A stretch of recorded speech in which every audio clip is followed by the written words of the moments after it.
Hey guys, you're right. Welcome or welcome back to Guitar Lessons by E.O.A. So, in today's lesson, we are going to be learning about minor 7 flat 5 chords and the importance of it as well. If you don't know, the minor 7 flat 5 chords is also known as the half diminished chord. The minor 7 flat 5 chord is important because it creates tension and a strong sense of needing a resolution, often functioning as the second chord in the minor keys, typically in the 2-5-1 progression. So the minor 7 flat 5 chord is equivalent to a half diminished, and the symbol for that is a circle, a slanted dash, and a 7. And the fully diminished would be just a dim, D-I-M, and then 7. Now, some of you might be wondering, what is the difference between a minor 7 flat 5 chord and a fully diminished 7th chord? They're basically the same, but except the minor 7 flat 5 has a flat 7, right? But the fully diminished has a double flat 7. Okay, so the 7th is 2 semitones lower from the 7th tone. Okay, so for example, the minor 7 flat 5 chord, the notes would be B, D, F, A.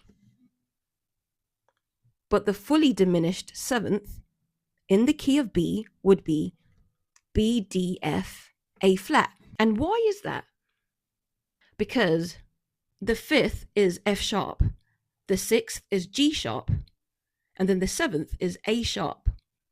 Okay, but then if we go a semitone lower, that will be the flat 7. So from A sharp to a semitone lower, it will be A. And then another semitone lower, it will be a double flat 7. Now, please note that a resolution doesn't always mean the ending of a piece. It's more about tension and release. When a chord or a note has tension, then it becomes unstable. It feels like it's pulling somewhere. We expect a chord or a note that feels more stable. That move from tension to rest is what you call a resolution. So resolution means making something unstable, stable. And if you guys don't know, a piece can resolve many times before it ends. And the ending is the last, often strongest resolution in the piece. All right, the end is the last and often strongest resolution in the piece. And if you guys don't know, composers would use smaller resolution inside a piece of music to give the music shape and direction. And the final resolution is often at the end of the piece. When the music lands on the home chord, it often resolves into the tonic. And then that's when the whole composition feels complete. So during the piece, there'll be smaller resolution to give the music shape and direction. And then towards the final end of the composition, it will have an ending, which is the last and often strongest resolution of the piece, which is called the home chord. Okay, let me give you guys some examples.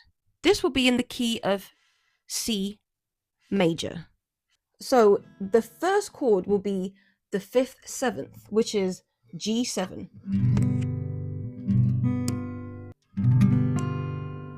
Now, as you guys can hear, it feels tense, like it really wants to resolve to a C major, which is the root, the 1.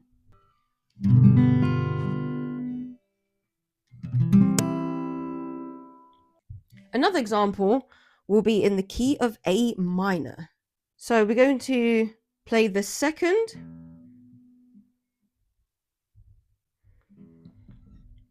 so that will be so let's play the second half diminished 7th, which is a B minor 7 flat 5. So that's B, D, F, A.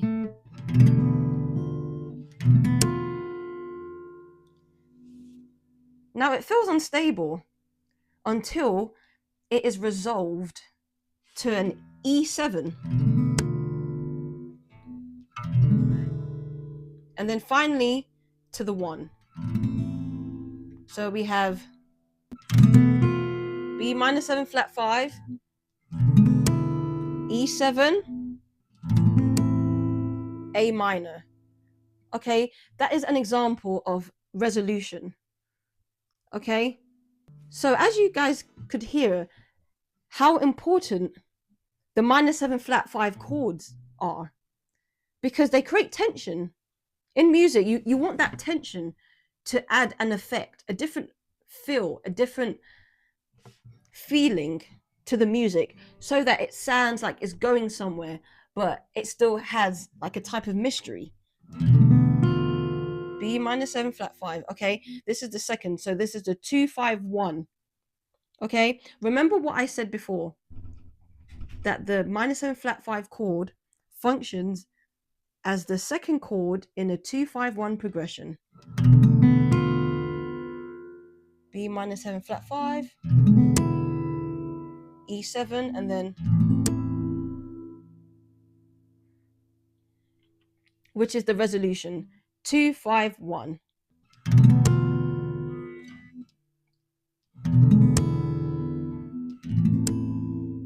All right, so now I'm going to share with you guys a few minor 7 flat 5 chords. The first one will be in the key of E, and the formula is 1 flat third, flat 5, flat 7. All right, and the notes or the tones is E, G, B flat, D. The G is the flat third, the B flat is the flat 5, and then the D is the flat 7th. So this is how you play it, right? You bar the 4th, 3rd, and 2nd strings, okay? Then you put your second finger on the 6th string, 6th fret. And then you put your pinky on the 3rd string, 7th fret. E minor 7 flat 5. Okay, the next chord will also be in the key of E. All right, for elephant. You play like this. Okay, this one's slightly easier than the other chord. All right, so what you do is you put your second finger on the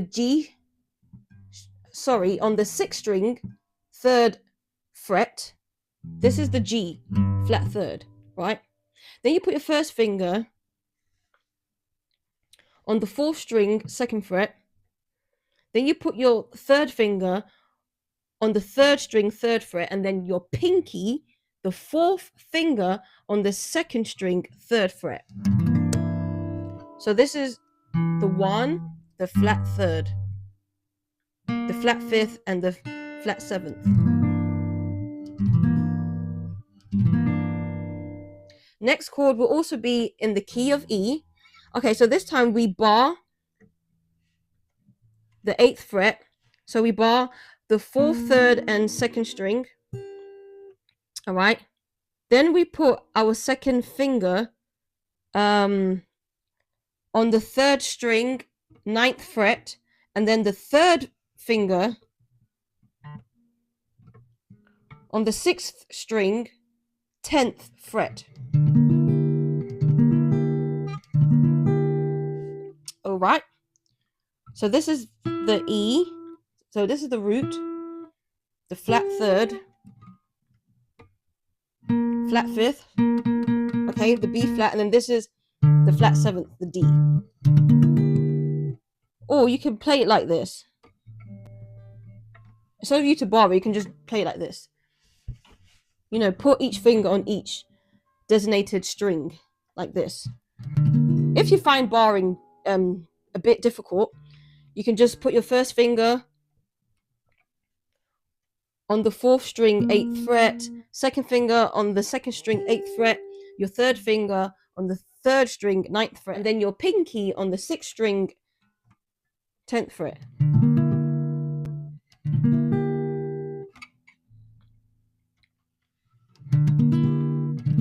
whatever that's convenient for you.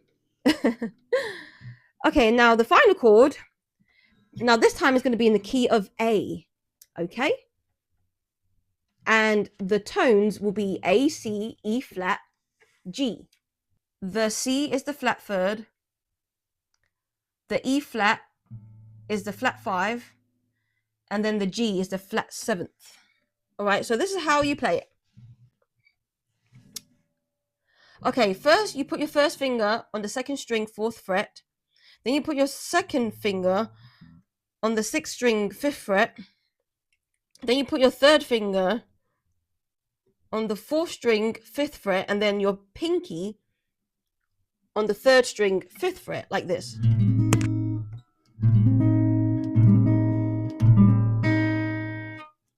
A, C, E flat, G.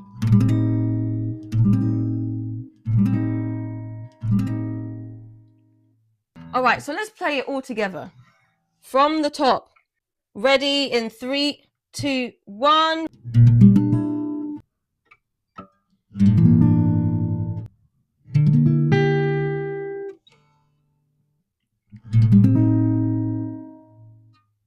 So thank you guys for watching today's lesson on the minor 7 flat 5 chords.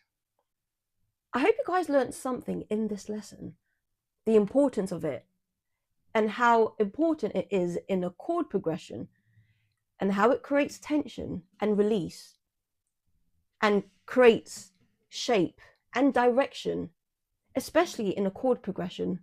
Because when something has tension, it sounds mysterious. Like, okay, this sounds different. I wonder where this is going. This sounds unique. Where is it going? And then after that, it then lands into the resolution, the home chord. For example, the 2-5-1 chord progression. Guitar lessons by E.O.A. Stay tuned for more.